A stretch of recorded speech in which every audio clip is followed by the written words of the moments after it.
This episode is brought to you by HighSpots.com. HighSpots.com is the leading provider of professional wrestling and mixed martial arts merchandise. From wrestling boots to wrestling DVDs, wrestling action figures to title belts, HighSpots.com has the largest selection of wrestling merchandise. Go there right now with our link, tinyurl.com/STS HighSpots. STSHIGHSPOTS. Shop there with that link. It won't cost you any extra, but it will help support this podcast.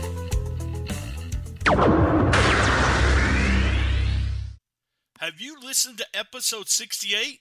That's right, 68, the number one most downloaded episode ever. Star maker Kenny Bolin. Here's a clip. Download, listen. 18 years, there's a reason for it. It is the only thing left that keeps him relative in the wrestling business. And that is not a smack or a knock. He had a good little run. But unless he's bitching about Trump, bitching about religion, bitching about something local going on in his area, bitching about excavating work going on that's bringing his property value down, or talking about Russo, he ain't got anything to talk about because he's patched up with Bischoff, he's patched up with McMahon, he's patched up with Triple H. The only thing he's got left is Russo. And if he doesn't have somebody he can go off on one of his big rants on, then his listeners don't want to hear his shit. There's a lot of them don't want to hear his shit anymore anyway. And I believe it or not, guys, I still love Jimmy. I wish that we could have worked this out. I didn't end the friendship. He did. He ended it because I fired his co-host and he thought that made him look bad. He thought it made him look even worse when I told him I would never do a show again as long as Brian Last is a part of it. Well, that's the same deal he gives me. I ain't going to have shit to do with you on anything that you do with Vince Russo. Well, that's fine. Just don't do anything that me and Russo do. So now he can't even be friends with me if I'm friends with Russo because he thought I was working everybody for all this time. I just thought you were trying to mooch some of Vince Russo's followers, that you were just trying to keep people talking about you. Well, Jimmy, as you've seen, I don't need you, and I don't particularly need Russo for people to talk about me. I got on Steve Austin's show all by myself. I got on Jericho's show because he asked me to be on when he knew he was going to be in Louisville. And then all of a sudden, you got worked into the show, and then I got very little time on the Chris Jericho.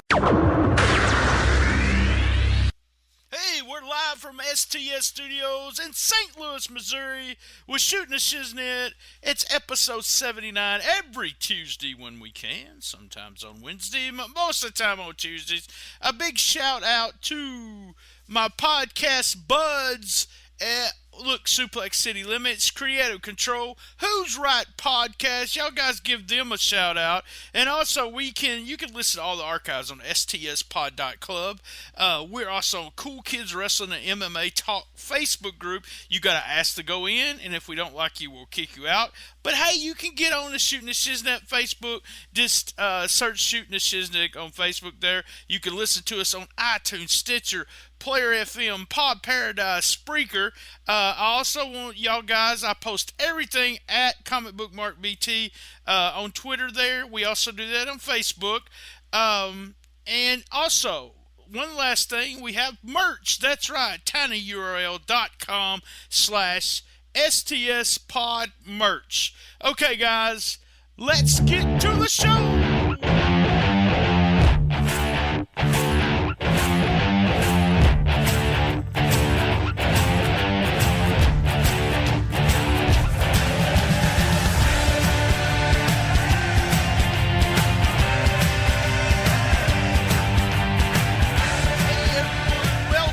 I'm going to bring my guest from the green room.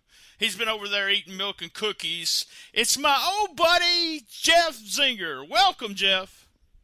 Hey, how you doing? Do you mind if I call you Chili BT, just like the old days? No, I don't mind you calling me Chili BT. I think what's funny is this is one of my old friends, and you guys know Shooting the Shiznit, it's about someone either I don't know that I want to bring on and talk to, or someone that I've known forever.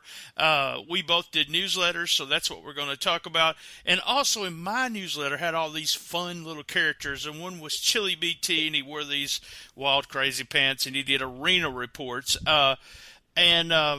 which I stole from Ron Lemieux. So I stole arena reports from him, but I always had something crazy in the middle of them to make sure everyone was reading them. So. Well, the funny thing is, when we message on Facebook and I go to Will Brian Trammell, I don't look at the Will. I think Chili right away. It's never left me. So love it. So it's been, oh man, I guess it's been probably 30 years since we talked on the phone. So I want to bring you on. I want to start from the very beginning, where a bunch of us met at a convention, and then we become friends. We've actually been in touch all these years. So go ahead and tell the fans about it. And me and John McAdam talked a little bit about this and how important it actually, made us wrestling fans. So go ahead, talk about it.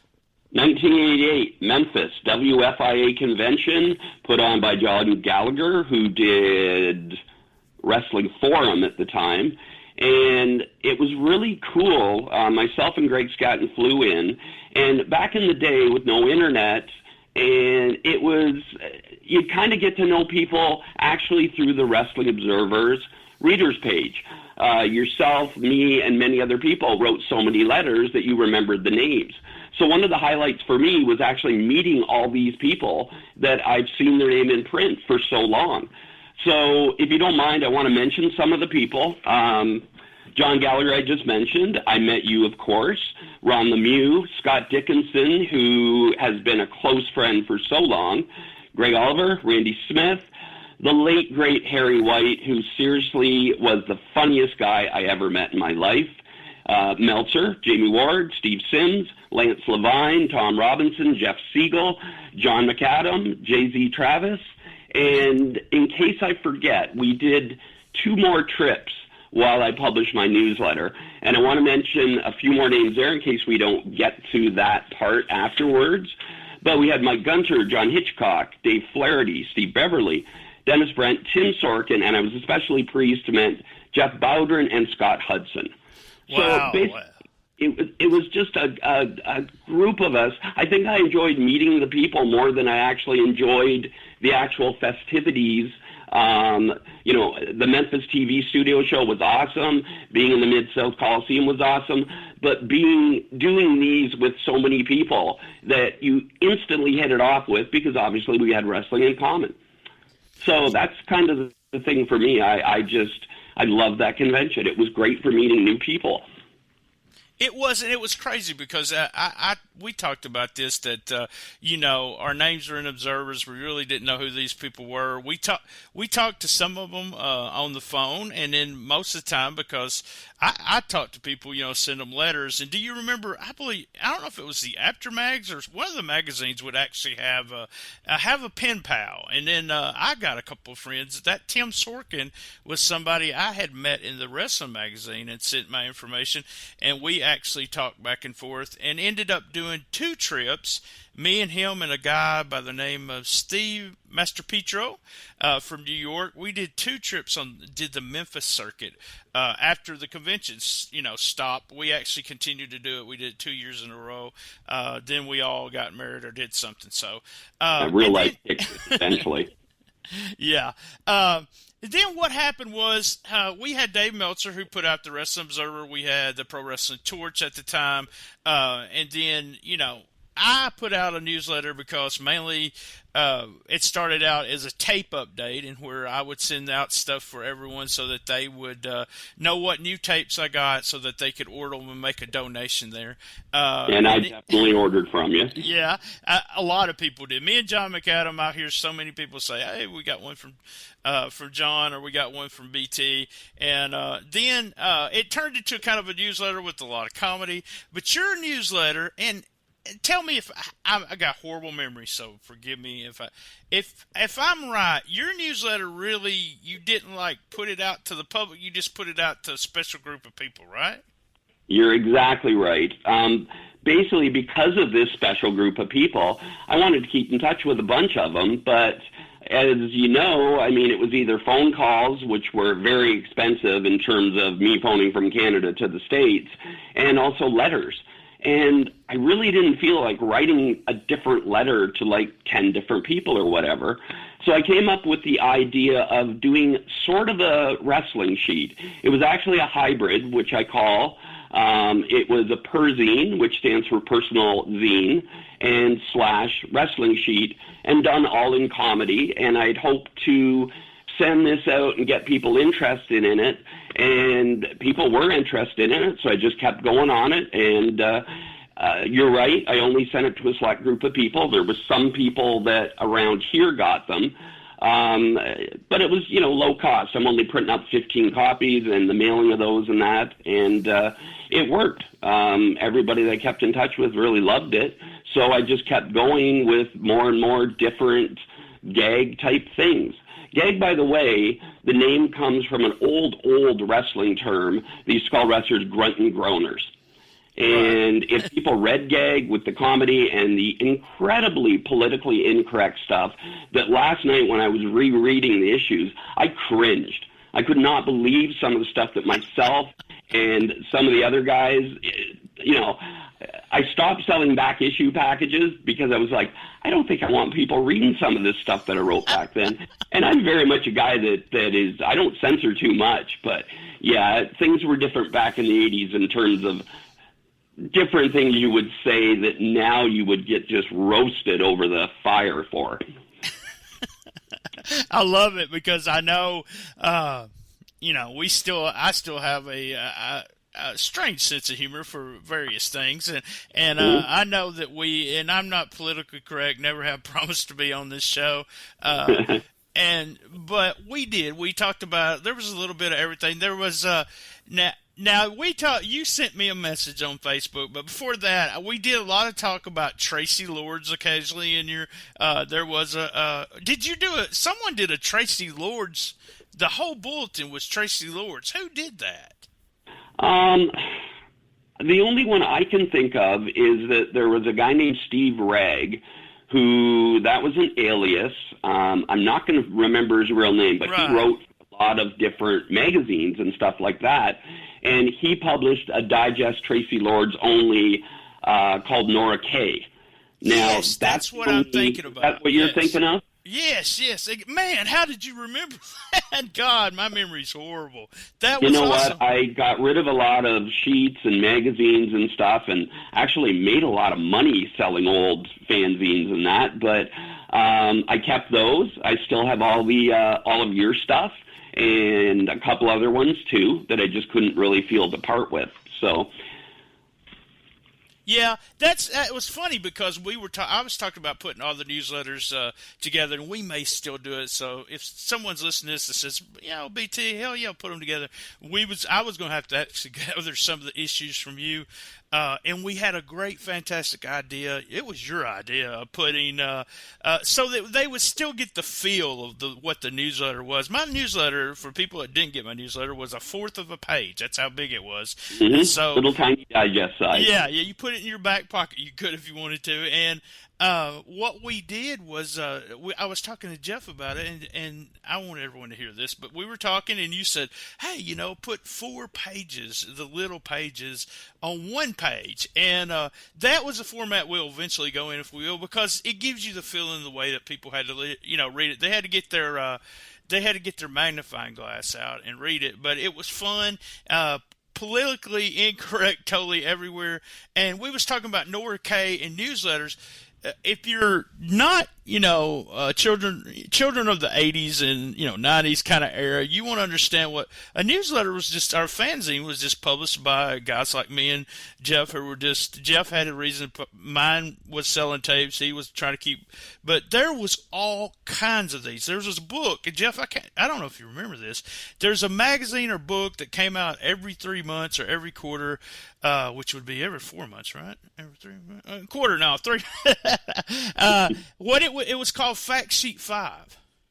Yes. I got that for years and years and years. And you know what? I that was. I still have those too. Yeah. And it was cool. It was just plugging all the fanzines. You may have gotten plugged in there. I definitely got plugged a couple of times. And that sort of... eventually I did an issue of Gag that went to the general public. The early ones, like actually the first 16 issues, just went to friends. It got bigger and bigger. Like I said, the first issue was like 15 copies. Got up to about 70 copies while I was still doing it for free. But I did one issue that was going to be available to the general public, but I'm skipping way ahead on that. So I'm going to let you take back over instead of me rambling on here.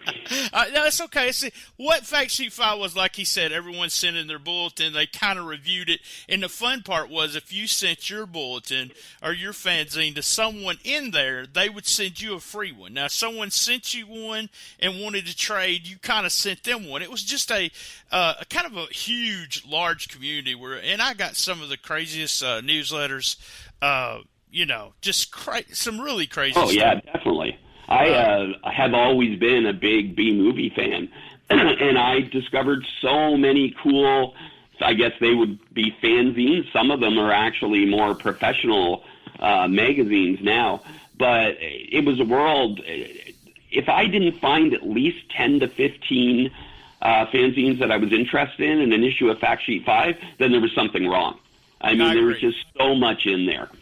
I agree. They just so fun. That magazine, you could sit and read it for days and days, because it was so much stuff there. My main, outside of wrestling, fanzine-wise, was I loved the sci-fi fanzines where people actually read stories. They commented on them, and then when you got the next issue, all the comments were in there along with your stories. And it was just really awesome the way it was put together. Okay, let's go back. We do gag, and we get 15, 16 people getting. Now, how did you start from that number, and how you said 70, and then if I remember the one you put out to everyone, we'll get to that. But when did you decide, okay, yeah, you can get one, or yeah, we're going to let this guy get one? Was it word of mouth? Was it me like putting stuff in your newsletter and stuff like that? Yeah, it was a combination of everything. Because the underground wrestling world was so tight-knit, when I did put Gag out, I started getting letters about people wondering if they could get them. And you know what? I turned these people down because I really did want it just to keep it to people that I either knew in real life here in town or the area, or those people that I met in Memphis. I want to mention one thing, Brian. Not everybody might know what a perzine is. I did say it was a personal zine, but it's where you talk about your life, your love life, what movies you watch, TV, porn, anything like that. And, of course, that's a lot of the stuff I talked about in Gag. There was wrestling in it. It was the main focus, but it was a comedy sheet, too. And maybe all the comedy didn't work too well, but I'll blame everybody who contributed to that part. That was it was always something I looked forward to getting, and I always enjoyed it. And the main thing was, and I see what you're saying, is the sense that it was more personal. And some people, if they got an issue, it would think, well, what the hell is going on here? Why would I want to read that? But me, as a reader, was one of those guys, as I was wanting to know what the hell's happening with Jeff, So this is what's going on with Jeff. And it's kind of, I don't know, I guess you can, the whippersnappers out there, that don't know what a fanzine is, a blog. People blog a lot. They would blog personal stuff like a diary. Jeff just put a lot of comedy in it. It was fun. Okay, it starts growing on you, and let me think. Hold on just a second, and I've got some other things that just start popping in my mind when we start talking about Gag. And we're going to take a quick commercial, and we will be right back.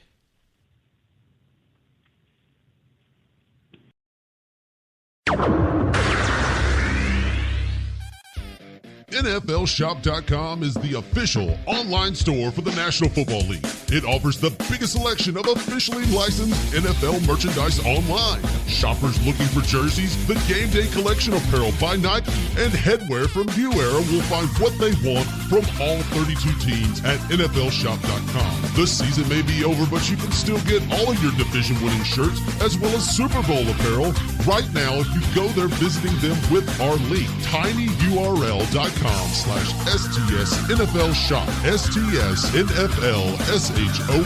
Shopping there with this link will cost you nothing extra, but will help support this podcast. Now, back to the show.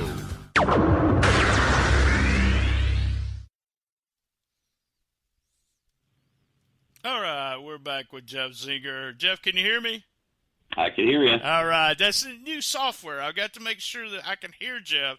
As everyone talked about the last episode, just being so much clearer, and all the volume being the same, that we didn't scare people with our bumpers. We were talking about gag and where we're at in gag, and you started growing, a little bit of people growing, and something that I thought of as soon as we started talking about different things about different fanzines, was, did you do a whole issue about Missy High, or did you do the Missy High Club or something like that? What was it? What did we do? I can't remember. Well, it's funny. I kept in touch with Missy for a couple of years. Not the kind of touch that I would really like to have with her, but I got the idea. This is after about the 4th issue of Gag, and the way I did it was everything I published was numbered. So, for example, I told people I could publish an issue of Gag as a blank piece of paper, and I would number it. So what did I do? I published a Gag that was a blank piece of paper. But with the Missy thing, the next trip, and I don't think you were on this, but we had gotten so long, everybody had gotten along so well in Memphis that a few months later we planned a Philadelphia trip.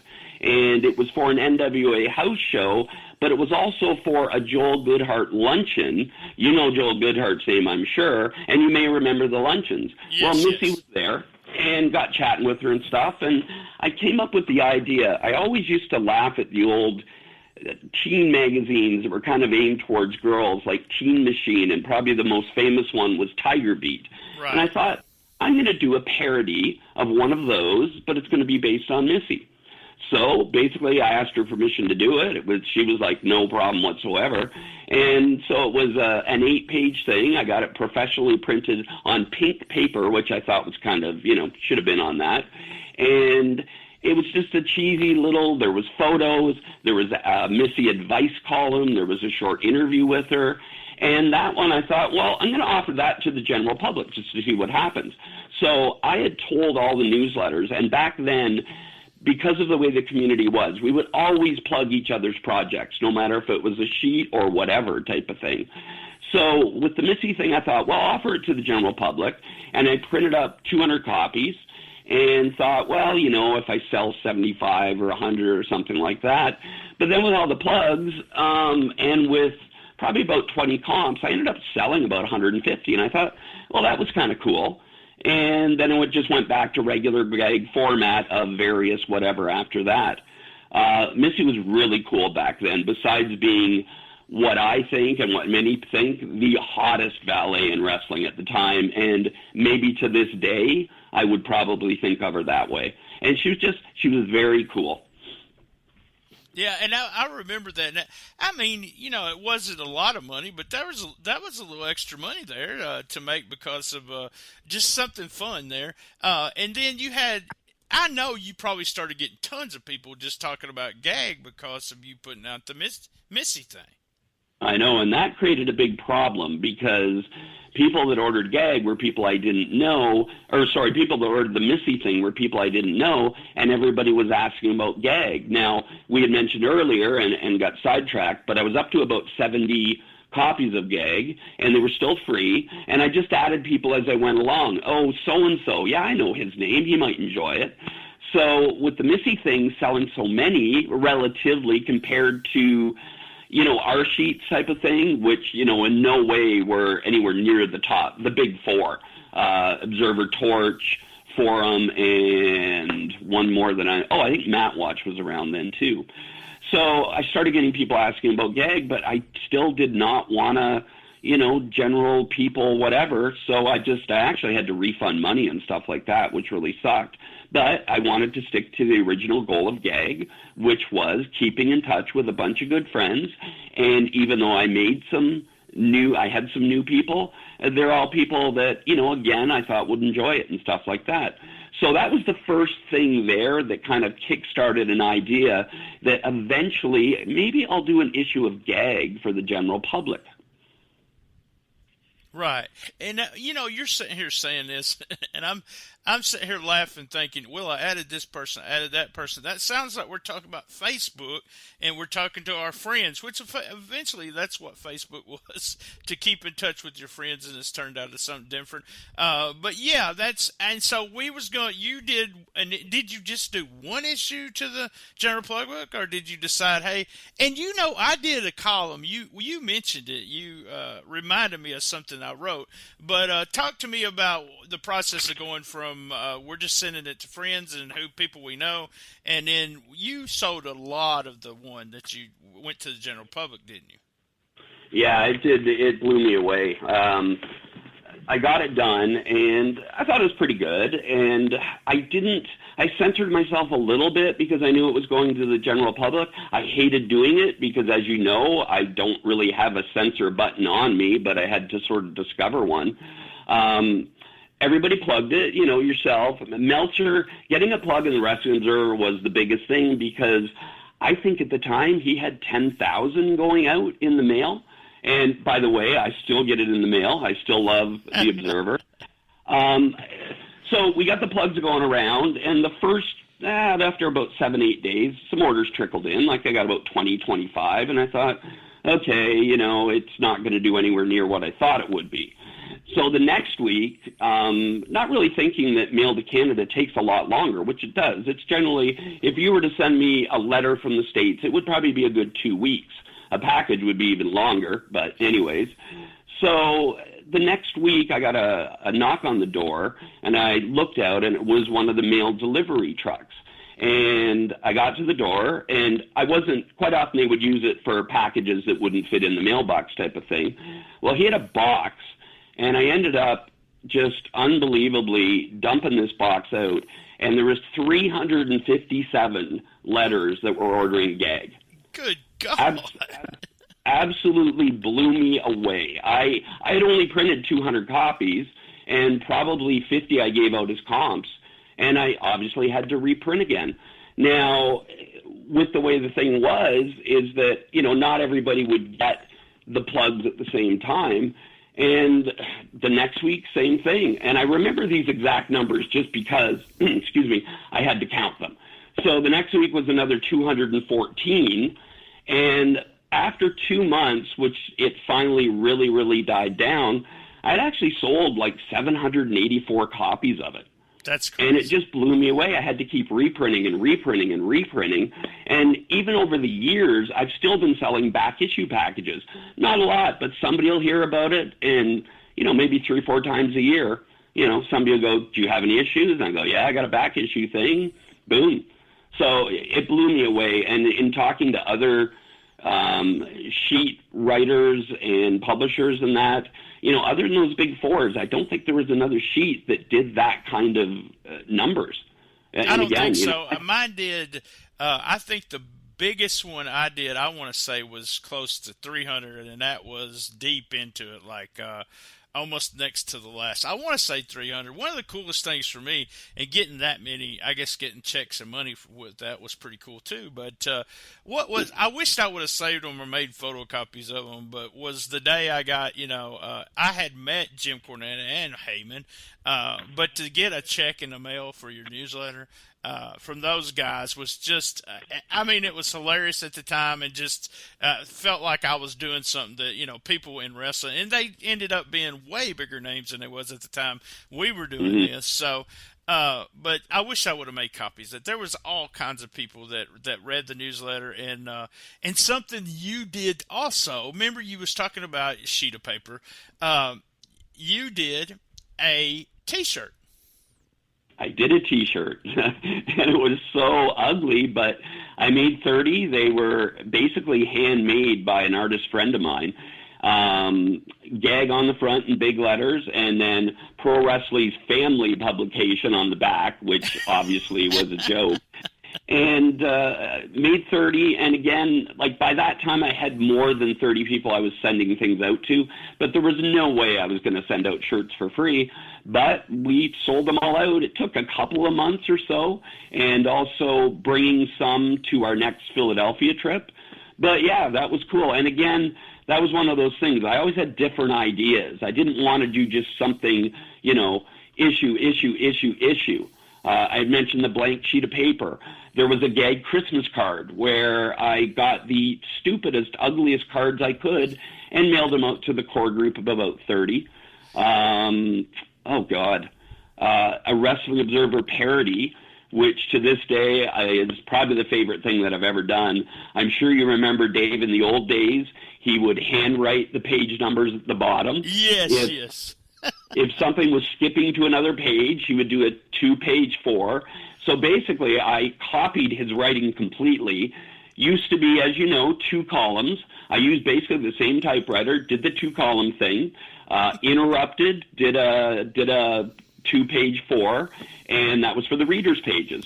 So the plugs were all about, you might have been in it, I'm not dead sure, but it was all jokey things about us, basically. And then there was a couple of letters, and then we went to page 4, and if you recall, the last page of the Observer wasn't in columns, it was always right across. Yeah. So I did that too, and like I said, that's the thing that I've ever done. And I actually published a comics fanzine and another wrestling sheet called Dropkick in the 70s. But out of everything I've done, I love that Observer parody. That was, definitely the coolest thing, and that got a really good response. And I don't know if I ever heard from Dave about it, but I hope he liked it. There was a young kid that got that gag T-shirt, and now he started Pro Wrestling Tees, and damn it, you guys owe Zinger money. No, that's a fake story, guys. Oh God, you got me going there for a sec. I do have the gag shirt somewhere, but for years, I don't know if you know this, but I actually framed it. It would not fit because I was a fat boy as usual, and I framed it and put it folded because of the shirt. I had to fold the shirt kind of around the back and taped it, and it would be in like my man cave or my room, and people that came to the house was like, what the fuck is that? Why do you have a T-shirt? And I was like, that was just some kind of gimmick that a friend of mine did, and there was very few of us got it. I did the same thing with those T-shirts. We had the Ultimate Reuter T-shirt. We had Hulk Sucks. The Reuters shirt, the first time I ever met Foley, I was introduced as the guy that did the Reuters shirt. So, and I talked to someone last year, I won't say any names, but he actually gave his Reuters shirt to CM Punk. So, CM Punk has one of my Reuters shirts, and Lance has Hulk Sucks signed by Ric Flair. Yes, that is cool. I didn't know that. I also, too, I feel honored that you framed it. That's very cool, and you would never mention that to me over the years. Yeah, it was, the thing about it was, like you said, 30 people was kind of something that, 30 was about the maximum that I knew real close, and I, spent time talking to. We talked about this, you sent me something, we ain't got a lot of time to talk, but at the messenger, you sent me something while we were trying to prepare a little bit for this because my memory sucks. Did I put something in was it an issue of gag where how to pick up a rat or something like that? You actually made the general public issue. I'm just glancing at it right now, and other than the letters section and the Missy stuff, you were actually the only person that had like a column type of thing, and it was actually called Chili BT's Top 10 Guide to Capturing an Arena Rat. Now, if you want, I can certainly read them all off, but I mean, it was pretty hilarious, and obviously arena rats were a big deal back then for all our little conventions and stuff because we'd see them all over the place. And I hate to stereotype, but I mean, you could just look at a girl and you could tell, yeah, she's a rat. So, even that is a derogatory term now, but whatever. I had the Arena Rat scoreboard in my arena report where that I would do remember that. Yeah, I got in trouble for that some of the Memphis guys didn't enjoy me saying that in my bulletin. I don't know why they got mad, but some people are kind of uptight too, which going back is again part of the reason why I never sent gag to a lot of people. Right. People don't get. We have the same sense of humor, and not everybody gets that, and just as many people don't like us because of that. But, are you going to adjust your sense of humor because you're talking to so-and-so? If I'm going to say, fuck, I say that every third sentence. I'm not going to stop, I better not swear in front of that person. And the guys like you and the other guys we met, we were all like that. We just didn't care, for better or worse. Right. And that's when you said, can I cuss on the podcast is like that. I make sure it's adult content. It's rated that way. And that's one of my favorite words too. So I want you to, we're going to wrap it up here, but as always, I kind of forget to do this. I'm going to make sure I do it before we wrap up. Do you have anything you want to plug? I know you're not on Twitter. You are on Facebook. And any other kind of thing that you would like to plug? Well, yes, I would, actually. I call them, we call each other brothers from another mother, but Barry Rose, who I'm sure you know, we have a Facebook like page for the fine 1984 movie Repo Man, which is both of our favorite movies. And it's a fun little page. We post a decent amount of stuff, but not enough for people to go, I don't want to see this anymore. Reviews. Oh, by the way, not to be confused with Repo Men, that crappy movie from a few years ago. It's just a fun little page, and if anybody's seen the movie on Facebook, it's Repo Man, and then in brackets 1984, if you'd like to either follow or like it. And like I said, it's a fun little thing. Me and Barry are posting cool things, reviews, basically anything we can find, because there is a lot of people that love that movie. We have 421 likes, I believe, right now, which for a Facebook like page that isn't a celebrity, that's pretty cool.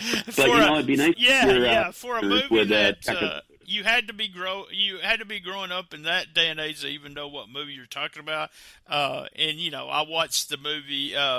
I did not see that movie in a theater. I worked at a pharmacy that also rented movies, and I got on the weekends I could get 4 movies for $3 to rent, and that was one of them that I seen at home. All right, we're going to wrap it up, guys. We was with Jeff Zinger, and remember, same bat time, same bat channel on the best little wrestling podcast in the business. Be there.